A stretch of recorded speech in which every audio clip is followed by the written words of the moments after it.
What's going on, everyone? Welcome back to the channel. Today we are replacing the carburetor on our Toro single stage snowblower. So let's get to it. The first thing I like to do is just rock it up so that it's sitting like so. Or if you have a bench or a stand over here like I do, getting it up at a more comfortable level is helpful. But at the very least, you can tip it up like so. Next, we'll take a large Phillips and remove this single screw attached to the cover.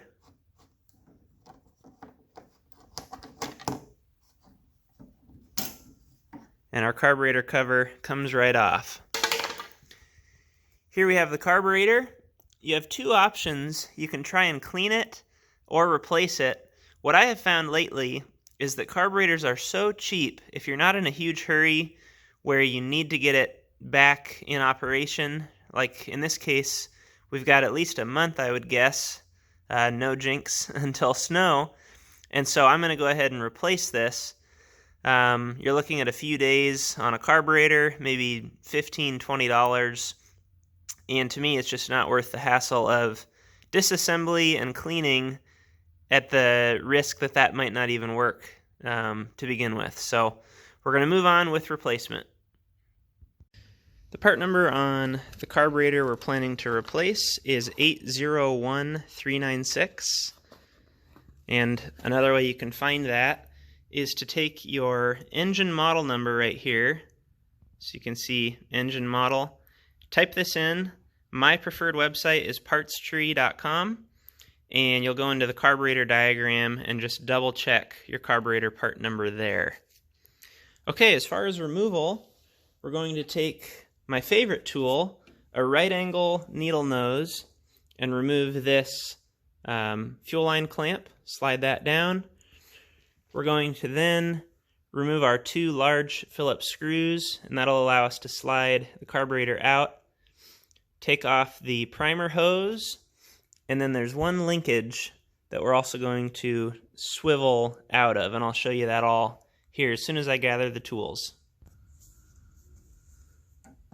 Okay.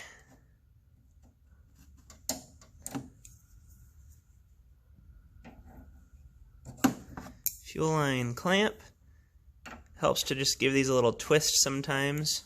The nice thing about tipping your machine up like this is we shouldn't spill gas everywhere now, so that will be nice. If you want, you can take a flat screwdriver and reach in and pry up on your primer hose. Mine was replaced, I think, a year or so ago, so it just slides right off. Take the two large Phillips out.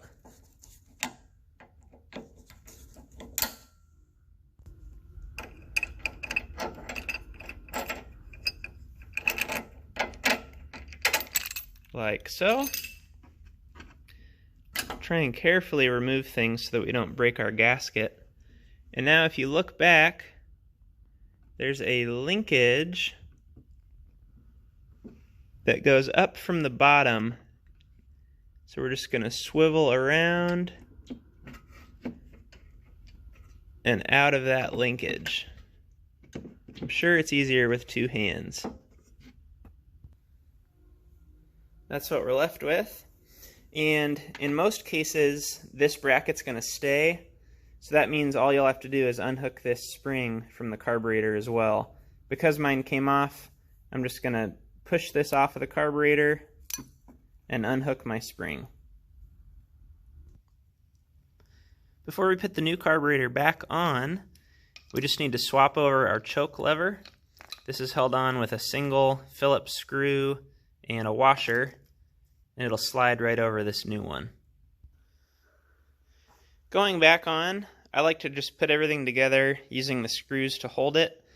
So we've got our outer cover, the new gasket, then the gasket, the plate, and another gasket, and our spring is reattached. We've got our choke lever on, and we're ready to swivel it back on to the governor rod.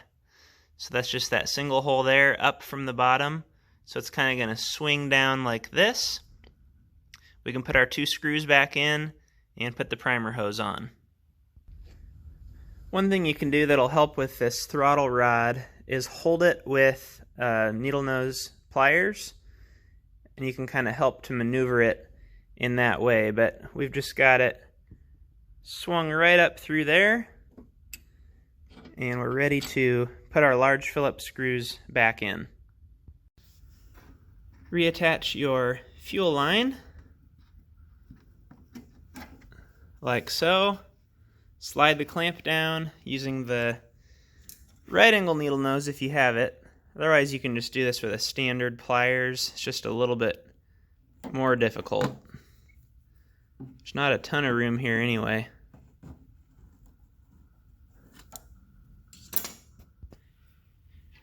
And finally, we're so confident, we're going to go ahead and put our cover back on. So kind of swing your choke over to maybe the halfway point. Get it started on the choke first.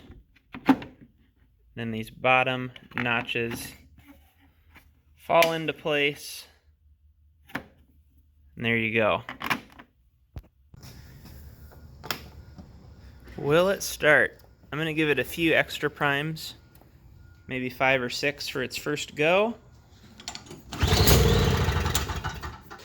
Forgot to check my choke.